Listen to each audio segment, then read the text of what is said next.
So I've noticed a lot of bloggers do a day in the life post, which I think is actually very interesting. I like to see what people do hour to hour. I may be creepy. I don't know why it intrigues me so much, but it does. So I read them every once in a while. But when people do that, oftentimes you kind of take a look at your own life and wonder what you're doing hour to hour, and we all get trapped in this comparison game, start looking on Facebook, start looking on Instagram, and for whatever reason, we start comparing ourselves to these people that we read about their lives and think that that's something okay that we should be doing. If you are one of those people who frequently reads blogs or looks at people online or idolizes celebrities or just watch people's lives from the outside perspective, I'm talking to you. So this morning, I actually had to do my hair and get dressed in real clothes, which does not happen very often. But why? Because I had a court date. And it was because I had a ticket of running a red light. And believe me, that really makes me angry when people do that. Stop judging me. Long story short, I took it to court to try to get traffic school instead of points on my license, so that's what I was doing this morning.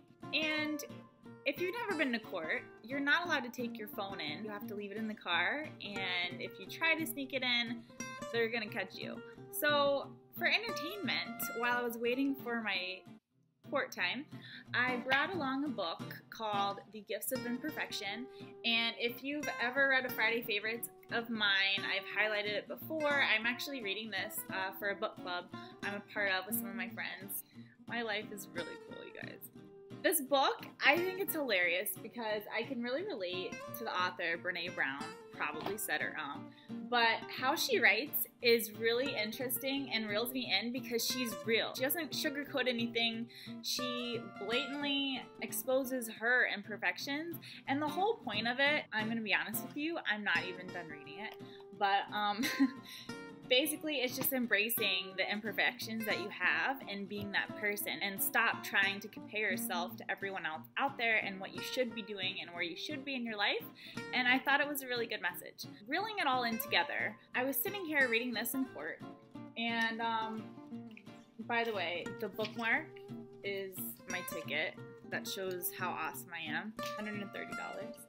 After court, I came back to my car and I'm like, I do a lot of day in the life stuff, not really day in the life posts, but I include a lot in my life. I include my meals, I include my workouts, I include my pets, I include anything that I think you guys might relatively care about.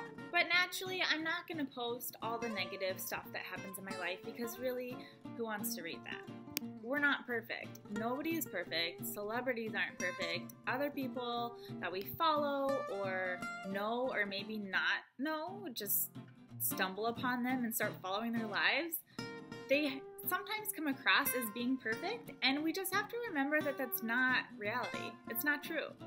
I didn't really plan on taping a video about this, but since we're here, I might as well go through some of the things that are a great example of this that just happened today. Like I mentioned earlier, I actually had to get ready today. Those of you who work at home know what it's like to maybe not have the motivation to actually brush your hair or put makeup on or put a decent outfit on for the day, because really, who's gonna see you? Nobody. So just a quick example, this is what I looked like this morning. This is what you guys probably think I look like every day, which is sometimes true, but this is what I really look like.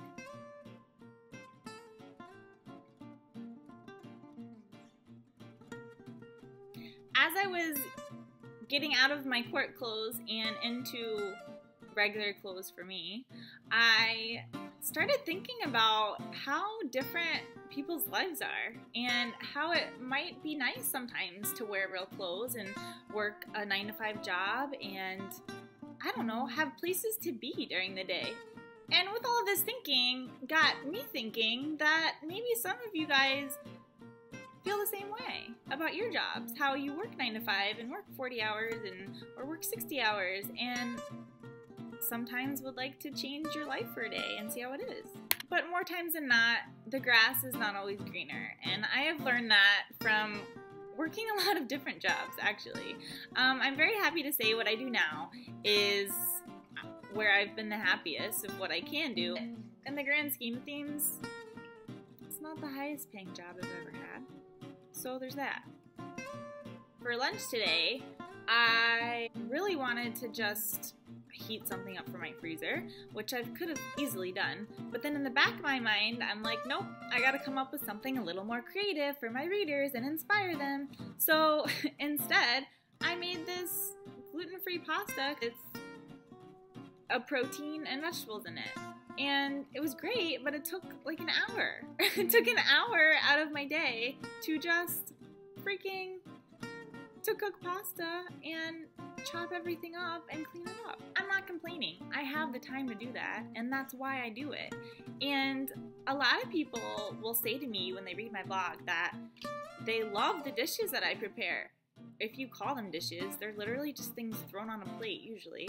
But a lot of people say, I love how you do that, I just don't have the time. And I do have the time, so that's why I do it. That's one thing that you cannot compare yourself to. If you don't have the time to sit here and make meals for yourself 3 times a day, don't look at someone's life who does that and think that you're doing something wrong, because you're working and you're doing other stuff with your time. It's fine. Let's be really honest with you. It's kind of hard sometimes to stay focused. Sometimes I don't know what I'm going to write about. I try to keep a journal or something with all of my ideas of blog post ideas that I can just pull from here and there. But even throughout that list, sometimes I just don't feel like writing about the things that I wrote down. So occasionally, I'll just be sitting here wondering what to write about next.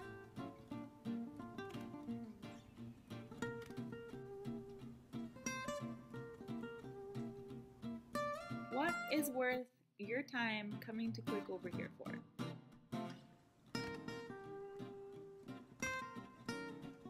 Notice all the laundry that needs to be done. I notice our pets who are subliminally calling me to snuggle with them.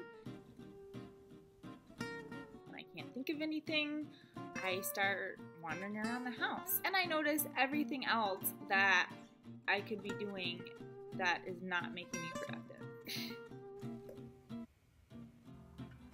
Eventually, when I do a load of laundry or something to make myself feel better, I'll sit back down and usually have something to write about.